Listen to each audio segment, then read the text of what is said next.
ایک شخص نے ہم سے رابطہ کیا کہ وہ کئی سالوں سے کسی میت والے گھر پہ نہیں گیا، کسی کا جنازہ نہیں پڑھا، قبرستان نہیں گیا، اسی خوف کی وجہ سے۔ تو پاکی ناپاکی کے وساوس میں پھنسے افراد، اور یہ جن کو گندگی کا اور جراثیم کا خوف رہتا ہے، ان کا جو آؤٹ پٹ ہوتا ہے، یعنی جو ان کا بیہیویئر ہوتا ہے وہ سیم ہوتا ہے۔ وہ بھی چیزیں دھوتے رہتے ہیں، یہ بھی دھوتے رہتے ہیں، وہ بھی ہینڈ واش کرتے رہتے ہیں، یہ بھی کرتے رہتے ہیں، وہ بھی دن میں بار بار نہاتے ہیں، یہ بھی بار بار نہاتے ہیں۔ ان کو بھی لوگوں سے خوف آتا ہے، لوگوں سے ملاقات کرنے کا اور لوگوں کے گھر پہ آنے کا، کسی کے گھر جانے کے میں پرابلم، اور بازار مارکیٹ آنے جانے میں پرابلم۔ ان لوگوں کے ساتھ بھی سیم ٹو سیم یہی سین رہتا ہے، لیکن کیا ہے کہ خوف ان کا تھوڑا ڈیفرنٹ ہے۔ انہیں ناپاکی کا رہتا ہے، انہیں جرمز کا اور جراثیم کا اور بیمار ہو جانے کا یا مر جانے کا خوف رہتا ہے۔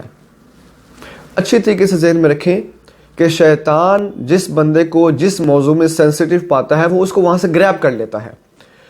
اس کے لیے کوئی ایشو نہیں ہے کہ اس نے کسی کو پاکی ناپاکی کا خوف ڈالنا ہے یا کسی کو جرمز یا بیماری کا ڈالنا ہے۔ اس کا مقصد ہے کہ صرف آپ کو وساوس میں، خوف میں، ڈر میں، ڈپریشن میں، انزائٹی میں مبتلا رکھنا، تاکہ آپ کی زندگی تباہ رہے، آپ عبادات سے دور رہیں، آپ اللہ سے دور رہیں، آپ لوگوں سے دور رہیں، آپ اپنی زندگی سے اکتا جائیں، آپ اپنے معاملات سے دور ہو جائیں، بیوی بچوں سے دور ہو جائیں، اور رشتہ داروں سے، محلے داروں سے آپ کی زندگی تنہا ہو جائے، آپ کو مقید کر دے، بالکل تنہا کر دے، اور آپ کو اسی طریقے سے وہ اتنا فیڈ اپ کر دے کہ آپ ایک وقت آئے خودکشی کے بارے میں سوچنے لگ جائیں۔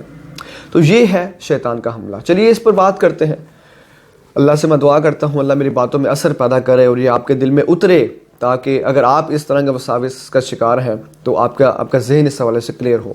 سب سے پہلی بات کہ مریضوں سے خوف آنا، ہاسپٹل سے یا میڈیکل سٹور یا اس کی دوائیاں، اس طرح کے جتنے بھی چیزیں مریض سے جڑی ہوئی ہیں ان چیزوں سے یا خود مریض سے خوف آنا، اچھے طریقے سے ذہن میں رکھیں کہ یہ تو ممکن ہے کہ اگر انسان کسی مریض سے ہاتھ ملاتا ہے یا ہاسپٹل میں جاتا ہے اور مریضوں سے بات کرتا ہے یا مریض کے پاس بیٹھتا ہے، یعنی یہ تو اولاً تو یہ تو ممکن ہے کہ ایک آدھ یا چند جراثیم منتقل ہو جائیں، یہ تو چلے عقل مانتی ہے کہ ہو سکتا ہے، لیکن ذہن میں رکھیں کہ جراثیم اگر منتقل ہوتے ہیں مریض سے، تو وہ جراثیم اگر آپ کی باڈی کو لگ بھی جاتے ہیں تو آپ کا بیمار ہونا یقینی نہیں ہے۔ یاد رکھیے بندہ جراثیموں سے بیمار نہیں ہوتا، بندہ اس وقت بیمار ہوتا ہے جب اللہ تعالیٰ کا حکم آتا ہے۔ کسی کا بیماری میں مبتلا ہو جانا یہ ایک تقدیر کا فیصلہ ہے، رب تعالیٰ نے فیصلہ کر دیا ہے کہ کس نے کب بیمار ہونا ہے اور کب تک بیمار رہنا ہے، کب شفا پانی ہے۔ یہ حکم الہی ہے، فیصلہ الہی ہے۔ جراثیموں سے بندہ بیمار نہیں ہوتا، یعنی پاسبل ہے کہ جراثیم منتقل ہو کے ہم کو لگ جائیں، لیکن جب اللہ تعالیٰ کا حکم ہوگا تب ہی ان جراثیموں کے اندر وہ ابیلٹی، وہ صلاحیت اور وہ اثر پیدا ہوگا کہ اب وہ آپ کو بیمار کر سکیں۔ آپ اگر غور کریں تو وہ سارے افراد کہ جو مریض کے گھر والے ہوتے ہیں، اور وہ اسپیشلی وہ بندہ کہ جو مریض کے ساتھ رہ رہا ہوتا ہے، اس کی عیادت کر رہا ہوتا ہے، اس کی دیکھ بھال کر رہا ہوتا ہے دن رات۔ بعض ایسے مریض ہوتے ہیں کہ 24 گھنٹے ان کے ساتھ ایک بندہ خاص ہوتا ہے۔ کیا آپ نے کبھی دیکھا کہ ہر وہ شخص بیمار ہوتا ہے جو مریض کے ساتھ رہتا ہے؟ نہیں، مریض ہی بیمار رہتا ہے، اس کی عیادت اور تیمارداری کرنے والے ہر وقت بیمار تو نہیں رہتے، حالانکہ وہ مریض کے ساتھ بہت کلوز رہتے ہیں، اٹھانا بٹھانا، کھلانا نہلانا اور ساری چیزیں، کپڑے چینج کرنا اور قضاء حاجت کے معاملات واش کرنا، سب کچھ۔ تو کیا وہ ہر بار ایسا ہوتا ہے کہ جو بندہ مریض کے ساتھ ہوتا ہے وہ بیمار ہو جاتا ہے؟ نہیں۔ آپ اپنے خاندان میں نظر دہرائیں، جتنے مریضوں کے ساتھ رہنے والے لوگ ہیں صحت مند ہیں، ان تک بھی تو جراثیم منتقل ہوتے ہوں گے، اور یقیناً ہوتے ہوں گے۔ وہ کیوں بیمار نہیں ہو رہے؟ کیونکہ ان کے لیے حکم الہی نہیں ہے، فیصلہ الہی نہیں ہے، اللہ کا آرڈر نہیں ہے۔ جب اللہ کا آرڈر نہیں ہوگا، جراثیم لاکھوں کی تعداد میں بھی منتقل ہو جائیں، بندہ بیمار نہیں ہو سکتا۔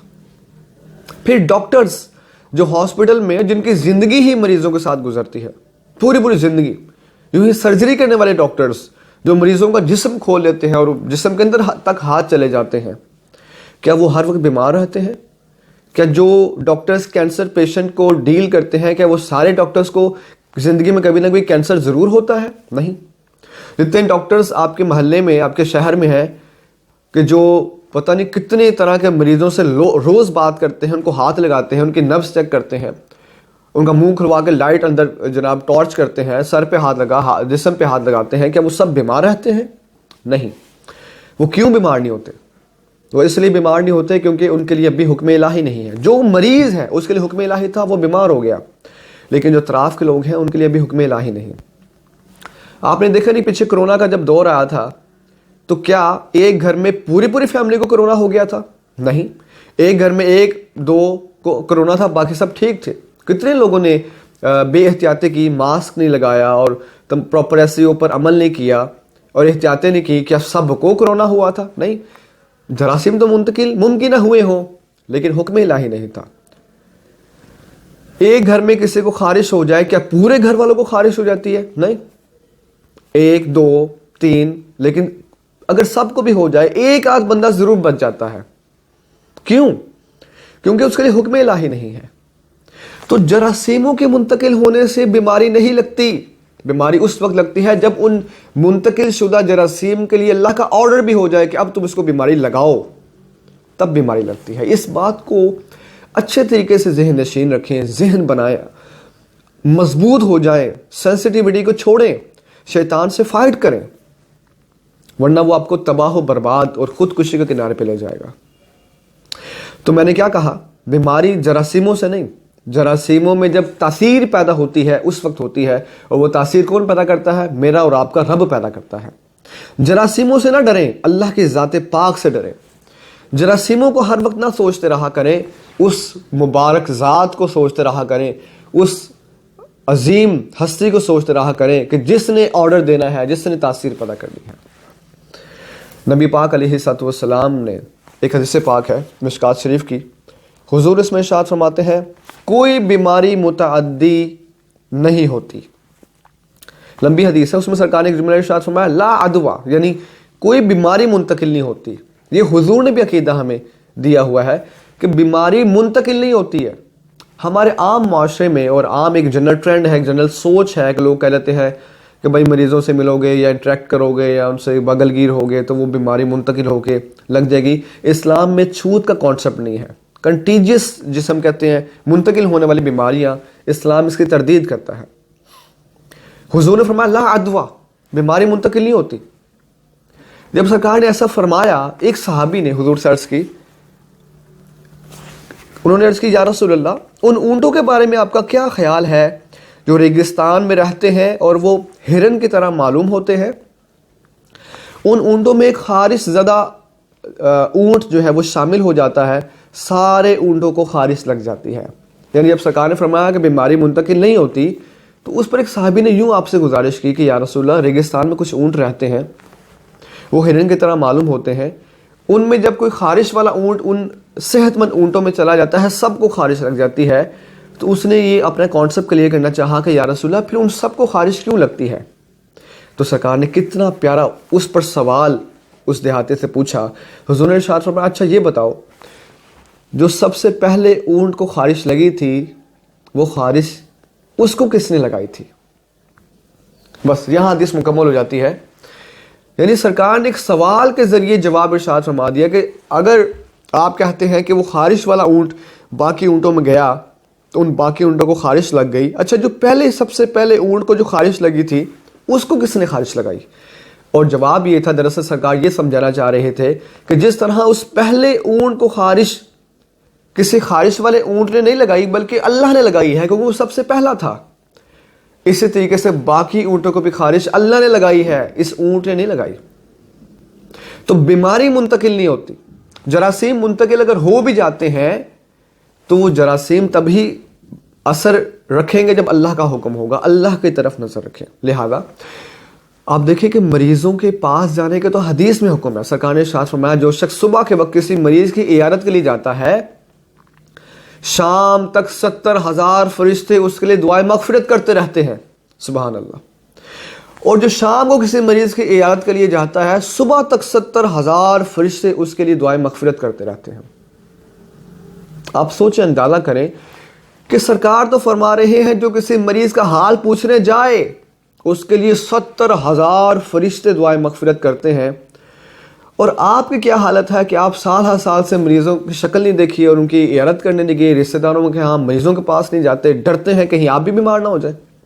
اگر یہ بیماری منتقل ہوتی اور اگر مریضوں کے پاس جانا اور ان کو چھونا, ان سے بات کرنا اتنا خطرناک ہوتا, سرکار بھی فرماتے کہ بھائی گھر پہ بیٹھ کے مریضوں کے لیے دعا کر دو, مریض کے پاس نہ جانا ورنہ بیمار ہو جاؤ گے. سرکار نے فرمایا جو مریض کے پاس جائے اس کی عیادت کرے 70,000 فرشتے دعائیں مغفرت کرتے ہیں. اس کا مطلب ہے یہ بہت بڑی عبادت ہے, اور اس کا یہ بھی مطلب ہے کہ اس سے بیماری منتقل نہیں ہوتی. اگر اس میں کچھ خطرہ ہوتا تو میرے اور آپ کے نبی اس سے منع فرما دیتے. سرکار نے الٹا مریض کے پاس جانے کا حکم دیا ہے, جاؤ اس کے پاس جاؤ. اس لیے ذہن کو بدلیں, سوچ کو بدلیں. آج کے بعد مریضوں کے پاس بھی جائیں, ان کی عیادت کے لیے جائیں. اگر وہ آ جاتا, کوئی مریض آپ کے گھر پہ آ جاتا ہے, اتنا ڈرے نہیں, گھبرائے نہیں, ان کے پاس بیٹھے حال چال پوچھیں.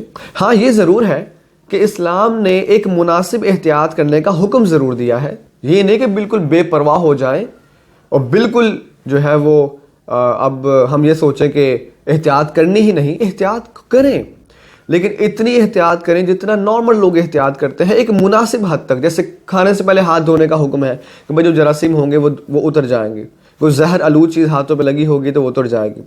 لیکن اسلام نے اس بات سے سختی سے منع کیا ہے کہ انسان اتنا ڈر اور خوف میں مبتلا ہو جائے کہ اس کا اللہ کے فیصلے سے حکم نظر ہٹ جائے, تقدیر الہی سے نظر ہٹ جائے, رب سے نظر ہٹ جائے, صرف جراثیموں کی طرف نظر اس کی لگی رہے. اسلام اس بات کی نفی کرتا ہے. اور اتنا ڈر, اتنا خوف, اتنی بے چینی, اتنی بے قراری کہ انسان نفسیاتی مریض بن جائے. سوشل لائف, پریکٹیکل لائف, کاروباری لائف, ازدواجی زندگی, بیوی بچوں والی زندگی سب تباہ ہو جائے. اسلام اس بات سے سختی سے منع کرتا ہے, بہت زبردست اس کو ڈس ایگری کرتا ہے, ڈسکریج کرتا ہے کہ انسان نفسیاتی بن جائے. ایک مناسب احتیاط کریں, لیکن جو آپ کے ساتھ زندگی کا معاملہ آپ کا ہو چکا ہے وہ بالکل غلط ہے. اس کے بعد اچھا یہی معاملہ ہے ہسپتال کی چیزوں کا, ہسپتال کا, دوائیوں کا, میڈیکل سٹور کا, کہ آپ آج کے بعد نارملی ہاسپٹل بھی جا سکتے ہیں, ہاسپٹل سے بندے کے ساتھ ملاقات بھی کر سکتے ہیں, مریضوں کے پاس جائیں, عیادت کریں تاکہ فرشتے آپ کے لیے دعا کریں. آپ کی جو زندگی تباہ ہو چکی ہے وہ ذرا سکون کی طرف آئے, فرشتوں سے دعا لیں. اے اللہ کے بندے اور اے اللہ کی بندی, فرشتوں سے دعا لینا سیکھو. اور فرشتے آپ کے لیے کب دعا کریں گے؟ جب آپ کسی مریض کے پاس جا کے اس کا حال چال پوچھیں گے. امید ہے کہ آپ اس پر عمل کی کوشش کریں گے. اگلی بات, جو میت سے لوگ ڈرتے ہیں, گھبراتے ہیں, دیکھیے یہاں بھی یہی معاملہ ہے. چلو مریض تو پھر مرض میں مبتلا ہے, پھر کچھ عقل اس بات کو تسلیم کرتی ہے کہ اس کے مرض سے کچھ جراثیم ہو سکتے ہیں. وہ تو میں نے کلیئر کر دیا کہ جراثیموں کا منتقل ہونا تو پاسبل ہے, لیکن وہ اثر تب کریں گے جب اللہ کا حکم ہوگا. لیکن میت میں کون سے جراثیم آ گئے؟ بلکہ جب بندہ فوت ہوتا ہے اس کو تو لوگ اچھے طریقے سے غسل دیتے ہیں, پراپر طریقے سے صاف بیری کے پتوں ملا پانی اور نیم گرم پانی سے پراپر غسل دے کے صاف شفاف کر کے نیا کفن دے کے رکھتے ہیں. اس میں تو جراثیم ہونا یہ تو اور عقل سے بہت دور کی بات ہے. تو لوگ جو ڈیڈ باڈی سے ڈرتے ہیں اور میت سے ڈرتے ہیں, ان کے لیے پیغام ہے کہ یہ صرف شیطانی حملے کا آپ شکار ہیں. فوراً سے پہلے اس حملے سے باہر آئیں. اور اس کے بارے میں بھی سرکار مدینہ علیہ السلام نے ارشاد فرمایا, جو شخص کسی جنازے کو 40 قدم تک کندھا دے گا اللہ اس کے 40 کبیرہ گناہوں کو معاف کرے گا. سبحان اللہ. جب کوئی بندہ کسی میت کو کندھا دے گا تو ظاہر ہے کہ وہ میت کے چارپائی کو اٹھائے گا, اوپر میت لیٹی ہوئی ہے. اب جو افراد میت جس راستے سے وہ لے کے جاتے ہیں اس راستے پہ نہیں چلتے, ان کے لیے میرا پیغام ہے, آپ نے ایک عبادت کو اپنے لیے عذاب بنا لیا ہے. اور جس عمل میں اللہ اس کے رسول نے ثواب رکھا ہے, گناہوں سے نجات رکھی ہے, پاکیزگی رکھی ہے, اگر آپ اس کو اپنے لیے بیماری اور عذاب کی وجہ بنائیں گے تو ظاہر ہے کہ آپ کی زندگی تو تنگ ہوگی نا.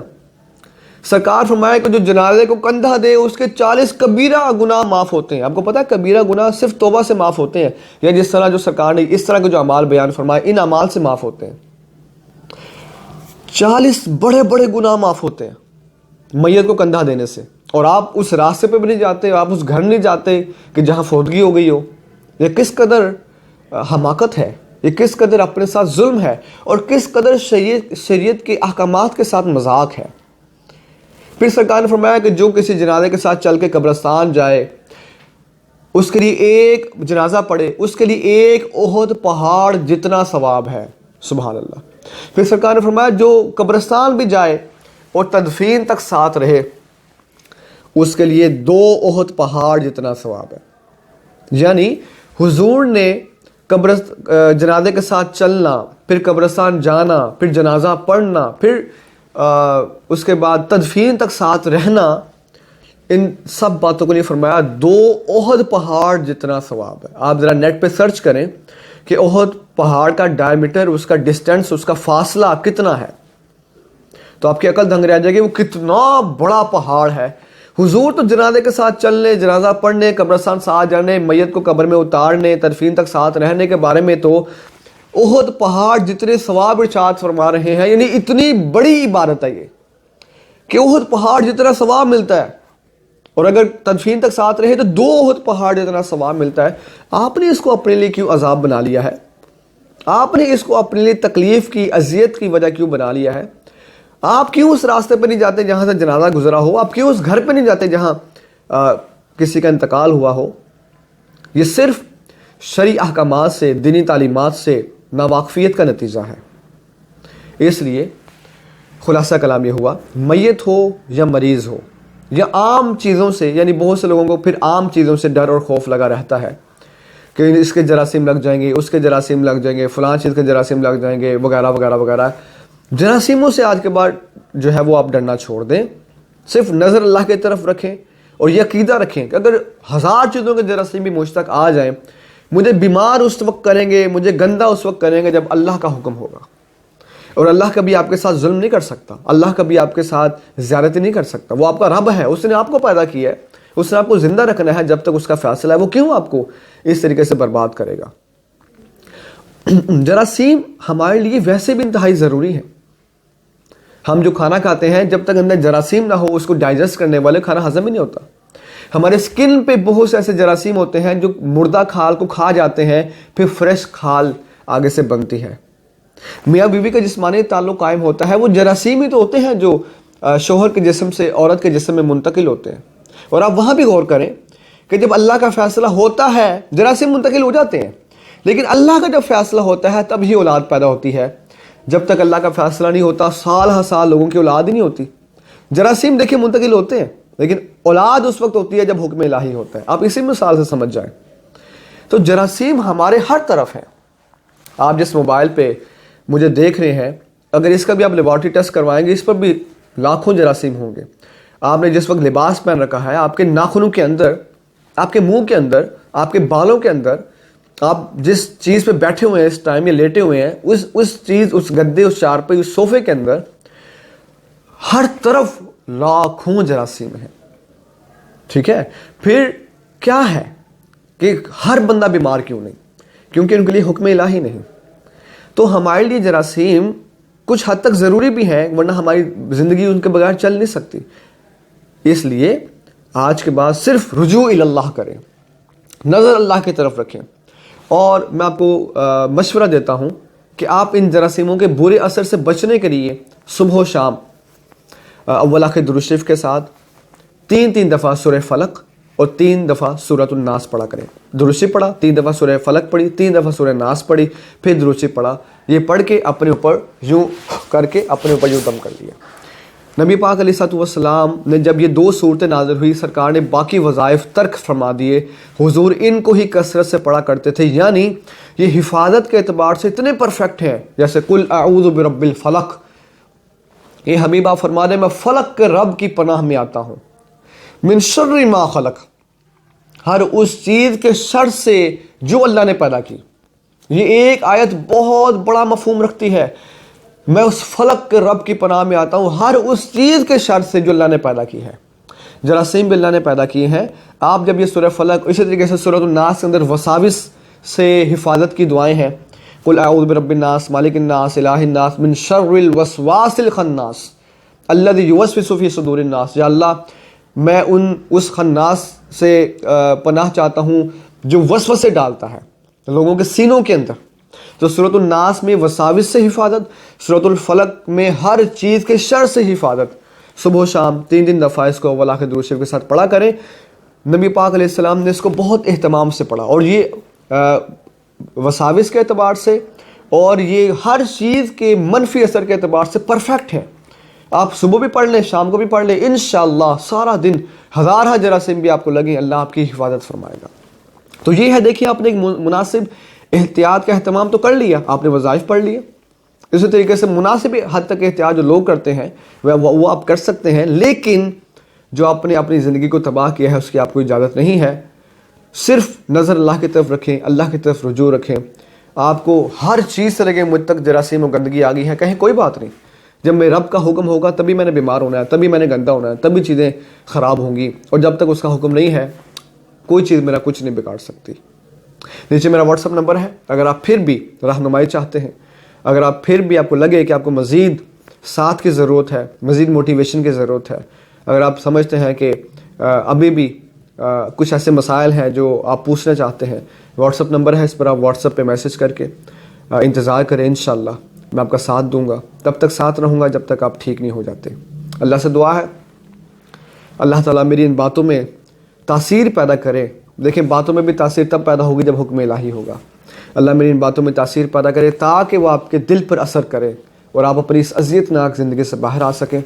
اور اللہ سے دعا ہے کہ اگر آپ تک جراثیم آ بھی رہے ہیں، میں دعا کرتا ہوں یا اللہ اس سننے والے کو ان تمام جراثیم کے منفی اثر سے محفوظ فرما، ان کے ذہن کو جو تمام وساوس سے محفوظ فرما، اور ان کو ریلیکس اور ہیپی زندگی گزارنے کی توفیق عطا فرما. آمین. وما علینا الا البلاغ المبین.